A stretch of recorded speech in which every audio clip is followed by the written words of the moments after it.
On a summer night in 1764, guards walked into a windowless cell in a fortress outside St. Petersburg and ran a sleeping prisoner through with their swords. He was 23 years old. He had been emperor of all Russia at the age of 2 months, and the order that killed him had been sitting in a drawer, waiting since the day Catherine seized the throne. Everyone remembers Catherine the Great for her lovers. That was the scandal Europe was permitted to have. The one she actually hid was locked in a cell with no name on the door. Catherine the Great was not Russian. She was not even called Catherine. She was born Sophie Auguste Friederike on the 21st of April 1729 in Stettin, a grey Prussian garrison town on the Baltic that is now the Polish city of Szczecin. Her father, Christian August of Anhalt-Zerbst, was a minor German prince who made his living as a general in the Prussian army and governor of the town. Her mother, Johanna Elizabeth of Holstein-Gottorp, was ambitious in a way that would nearly destroy them both. The family was Lutheran, respectable, and almost comically unimportant. There was not one drop of Russian blood anywhere in it. Remember the shape of that fact because it is the engine of everything that follows. Far to the east, the Empress Elizabeth of Russia had a problem. She was childless. So she imported her nephew from Holstein, a sickly, German-speaking boy named Karl Peter Ulrich, and declared him heir to the largest land empire on earth. Then she went shopping for a wife for him. Johanna smelled the opportunity and pushed her daughter into it. Sophie arrived in Russia in January 1744. She was 14. She nearly died that first year. A serious illness put her in bed for weeks, and by her own account she used the recovery to study Russian obsessively. A foreign girl learning the language of a country that would never quite believe she belonged to it. On the 28th of June 1744, she converted to Orthodoxy and was given a new name, Ekaterina Alexievna, Catherine. She was 15 years old, and she had just traded her religion, her country, and her name for a title she did not yet hold. Her mother, meanwhile, was caught meddling in Prussian diplomacy and shipped home in disgrace. Catherine was now entirely alone in a hostile court. And there was one more thing about that court she would have understood very quickly. Elizabeth had not inherited the throne. She had taken it in a night coup in November 1741, from a rival who was not yet 2 years old. She had not killed the child. She had simply made him disappear into the prison system. Somewhere in Russia, at that very moment, a boy was growing up in a cell, and no one in the palace ever said his name out loud. On the 21st of August 1745, Catherine married Grand Duke Peter in St. Petersburg. She was 16. He was 17. It was one of the most disastrous marriages in European royal history. Catherine's own memoirs paint her husband as a grotesque, a man who drilled toy soldiers in the marital bed and staged military punishments on rats. It is worth noting that those memoirs were written decades later by a woman with an enormous professional interest in making him look ridiculous. She also claimed the marriage went unconsummated for years and that Peter was simply incapable. That claim is hers alone, and it is exactly the claim a usurper would need. What is not in doubt is that the marriage was publicly, humiliatingly miserable, and that within a few years the two of them were living essentially separate lives. So the court solved the problem the way courts did. Catherine needed to produce an heir, and factions at court quietly arranged for someone else to help. His name was Sergei Saltykov, a handsome chamberlain and her first documented lover. After at least 2 miscarriages, Catherine gave birth to a son on the 20th of September 1754. He was named Paul. She was 25. She did not get to hold him. Empress Elizabeth swept in, took the newborn, and carried him off to be raised in her own apartments.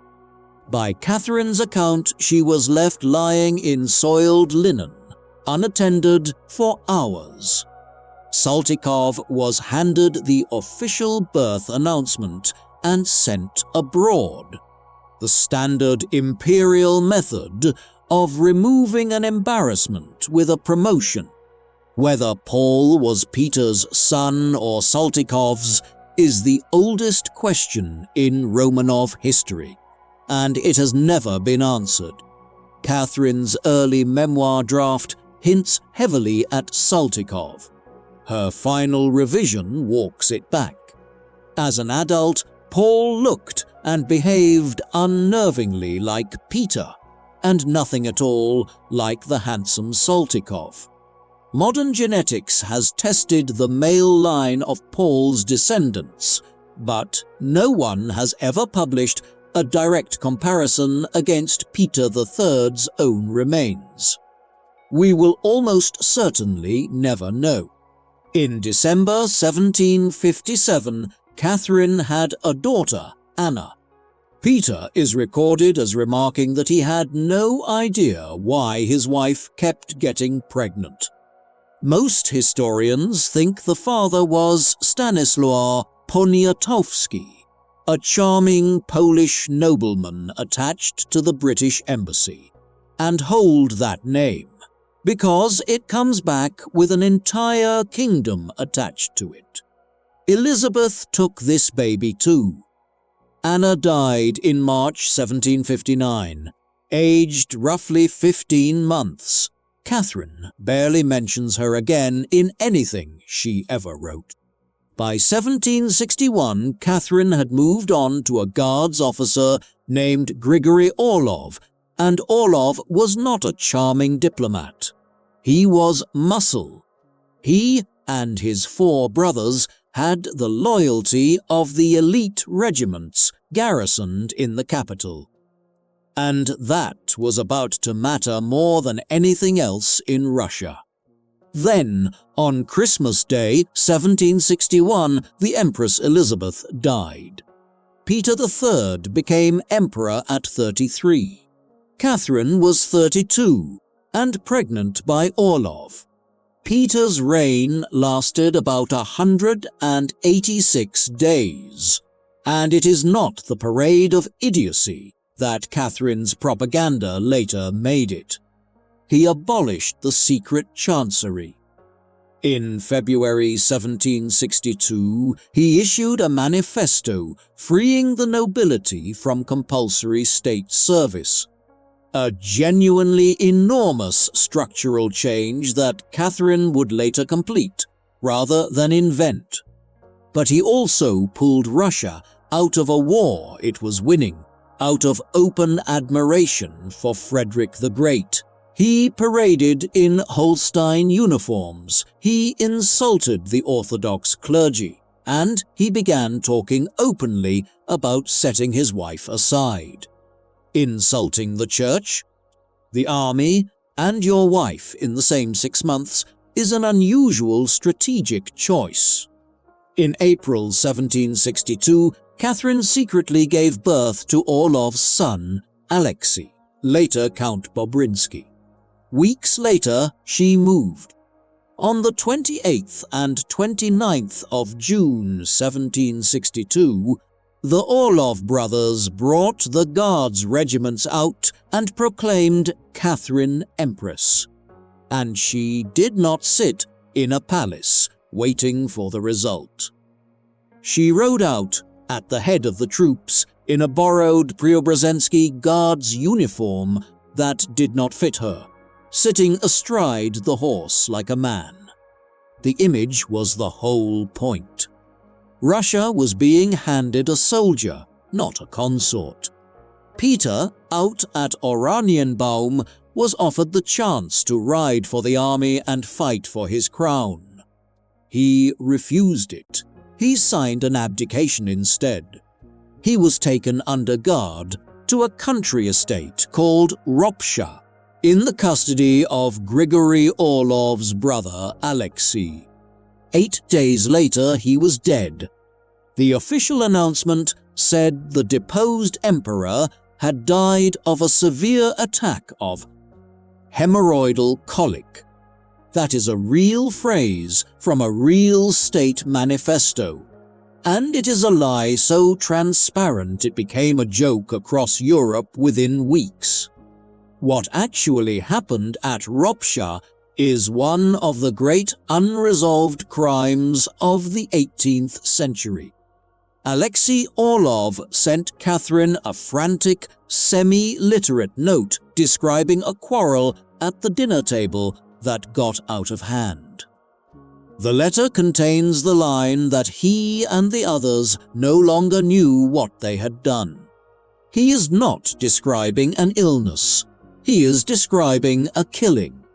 But there is no written order. No warrant in Catherine's hand has ever surfaced, and the serious biographers, de Madariaga, Massey, Alexander, all stop short of saying she commissioned it. What can be stated plainly is this: her husband died in her partisans' custody 8 days after she took his throne, and nobody was ever punished for it. Alexei Orlov's career flourished. Peter's body was displayed in a Holstein uniform at the Alexander Nevsky Monastery, and pointedly not laid in the imperial vault with the Romanov dead.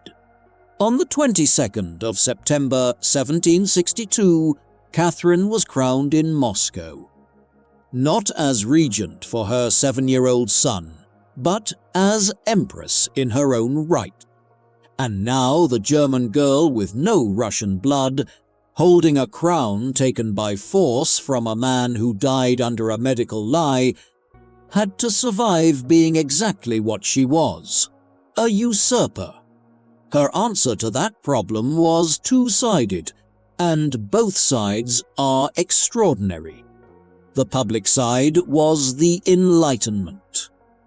Catherine read Montesquieu and Beccaria, and corresponded for years with Voltaire, who adored her from a comfortable distance of 2,000 miles. In 1767, she published the Nakaz, her instruction, a dazzling legal treatise arguing against torture, against capital punishment, and for the rule of law. It circulated across Europe and made her reputation. In France, it was banned for being too liberal. Here is what the European readers did not see. Before publication, the passages suggesting that serfs might buy their own freedom, and that servitude ought to be limited in time, were cut. Her advisor Nikita Panin reportedly warned that such axioms could topple walls. She let them go. She then summoned an enormous legislative commission. Hundreds of deputies from across the empire, convened in 1767 to write a new law code. It sat, argued, produced nothing, and was quietly suspended when war broke out with the Ottomans in 1768. No code was ever issued. Catherine later remarked bitterly that scarcely 20 men in that assembly thought of serfs as human beings. She was right about them. She simply never did anything about it. Because, while she was writing to Voltaire about liberty, she was handing out human beings. Estates full of state peasants. People who had been answerable to the crown were granted wholesale to favorites, generals and coup allies, which converted them into private serfs.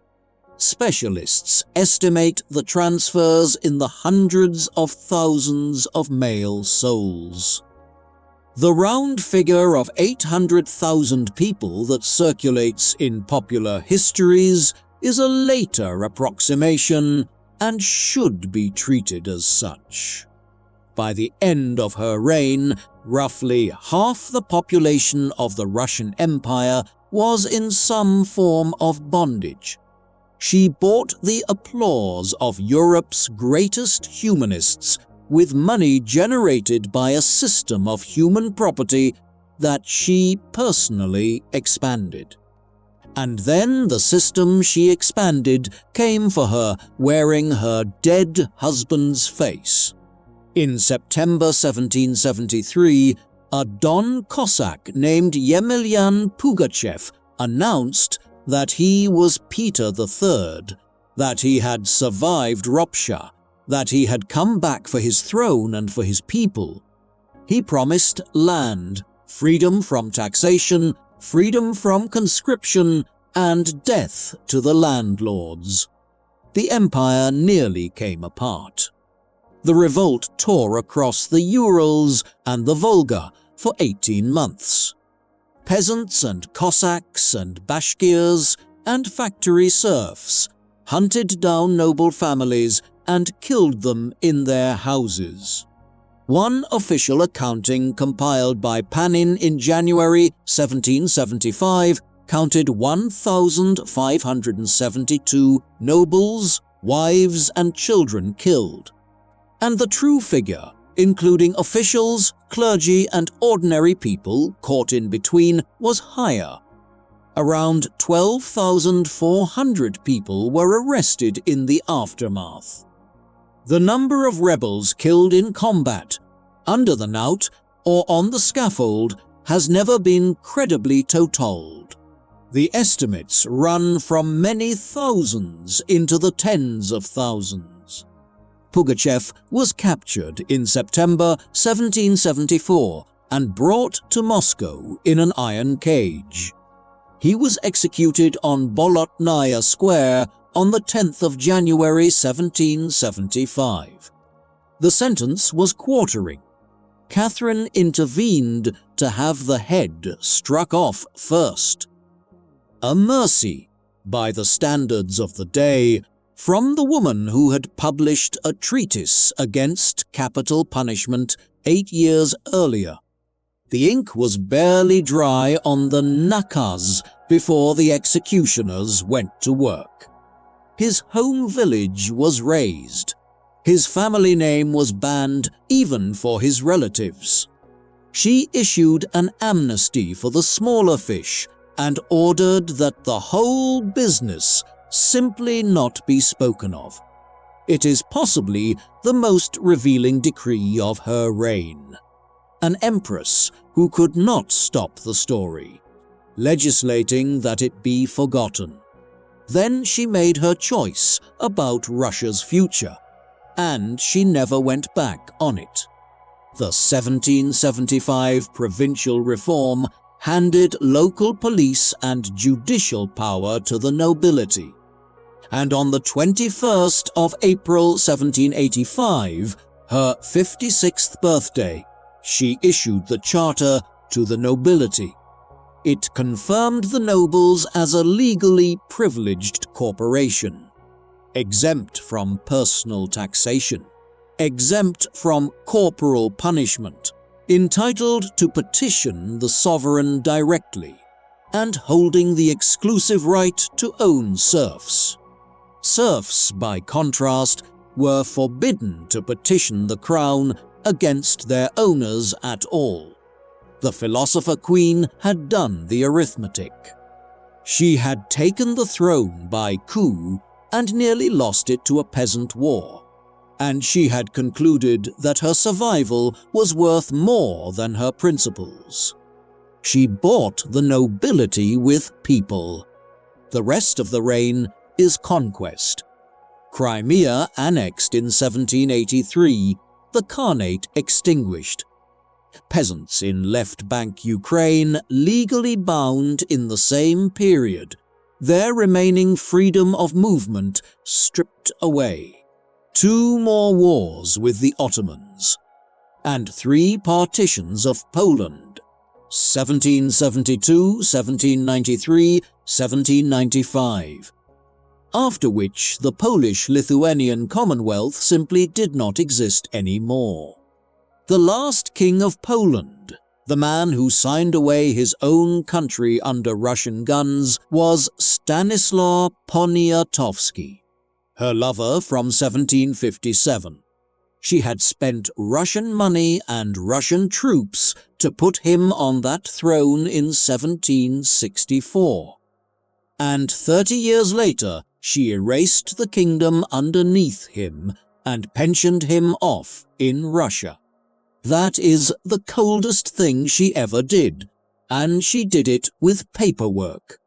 Through all of it, the man who actually ran the empire beside her was Grigory Potemkin. Their surviving private letters, hundreds of them recovered from the archives and published by the scholar V.S. Lopatin, are astonishing, and they use the language of marriage, husband, wife, sacred bonds. Historians, including Simon Sebag Montefiore, consider it probable that the two were secretly married in an Orthodox ceremony, most often dated to June 1774. No parish register has ever been produced, so it stays probable rather than proven. What is certain is that, after the passion cooled, Potemkin remained her political partner until his death, the man who took Crimea for her and built cities in the steppe. The 1787 tour of those new southern lands produced the phrase Potemkin Village, courtesy of hostile foreign diplomats who claimed he had erected painted facades to fool her. The cartoon version, empty boards, fake towns, is polemic. The colonization was real, rushed and brutal, which is rather worse. And then, at the end, came the French Revolution, and the friend of Voltaire dropped the mask completely. The publisher Nikolai Novikov was imprisoned. The writer Alexander Radishchev, who described serfdom honestly in his 1790 Journey from St. Petersburg to Moscow, was sentenced to death. She commuted it to Siberian exile and called it clemency. She kept working. She rose at 6, lit her own fire so as not to wake the servants, and drank coffee so violently strong that, according to her secretary Gribovsky, the leftovers gave her staff heart palpitations. She took snuff only with her left hand, so the right one would stay clean for people to kiss. Her last favorite, Platon Zubov, was in his 20s. She was in her 60s. The gossip machines of Europe, which had been calling her a nymphomaniac for 30 years, went into overdrive. For the record, the credible scholarly list of her lovers runs to about 12 relationships of substance, with the widest 19th century compilations reaching perhaps 22 names across 43 years. Not 300. The tally would be unremarkable for any king in Europe. On the morning of the 5th of November 1796, Catherine was found collapsed on the floor of a water closet off her apartments in the Winter Palace. She had suffered a stroke. She never spoke again. She died at about 9:45 the following evening, aged 67 after 34 years on the throne. The autopsy recorded a cerebral hemorrhage. There was no horse. There has never been a horse. The story of a stallion and a broken harness appears in no 18th century household record, no medical report, and no state document. Historians tracing it, notably Ernest Zitzer, cannot even pin down when the libel was first printed. It is what happens when a woman holds absolute power for 3 decades and her enemies decide her body should be the punchline. Her son Paul, 42 years old and ignored for his entire life, had other plans for her funeral. He had his father's remains lifted out of the Alexander Nevsky Monastery. Peter III had never been crowned in life, so Paul placed a crown on the coffin. Then he buried his parents side by side in the Peter and Paul Cathedral, and he compelled the surviving conspirators of 1762, old men now, to walk in the procession beside the bodies. Every one of them had to escort the man they had helped destroy to the grave he was finally allowed to have. But there was one grave Paul could not stage, because there was one body with no crown, no cathedral, and no name. Go back to that night in 1764. The prisoner in the fortress at Schlisselburg was Ivan Antonovich, Ivan VI. He had been proclaimed emperor at 2 months old in 1740, and deposed at 15 months by Elizabeth. He then spent 23 years in confinement. His guards were forbidden to educate him. Officially, he had no name at all. The files called him the Nameless One. He was the one human being alive with a blood claim to the Russian throne unambiguously stronger than Catherine's. And there was a standing instruction concerning him, inherited from Elizabeth's regime and tightened after Catherine's accession. If anyone ever attempted to free the prisoner was to be killed on the spot. Whether Catherine drafted that sentence herself or simply confirmed the practice she inherited is not perfectly established. That it was in force under her, and that her officers knew it, is. On the night of the 4th of July 1764, a young lieutenant named Vasily Mirovich decided to make himself a kingmaker. He roused a detachment and moved to proclaim Ivan emperor. The guards inside did exactly what they had been told to do. They pulled the prisoner from sleep and ran him through. Later reconstructions put it at around 8 sword wounds. It was over before Mirovich reached the door. The killers were rewarded. Mirovich was tried, and Catherine, who had written eloquently against torture, forbade his interrogation under torture, which conveniently meant nobody asked him anything under pressure. Then she signed his death warrant. It was the first capital sentence signed by a Russian sovereign in 20 years. Ivan was buried inside the fortress walls, No funeral, no stone. He had been an emperor at 2 months old and a nameless man for 23 years. And he was killed by a piece of paperwork that had been waiting in a drawer for his rescue to arrive. Was Catherine a monster for keeping that order alive, or simply a usurper doing the arithmetic that every usurper before her had done and had the honesty never to write down? Thanks for watching History's Hidden Lives. If you love uncovering the stories history tried to bury, hit like and subscribe so you don't miss the next one.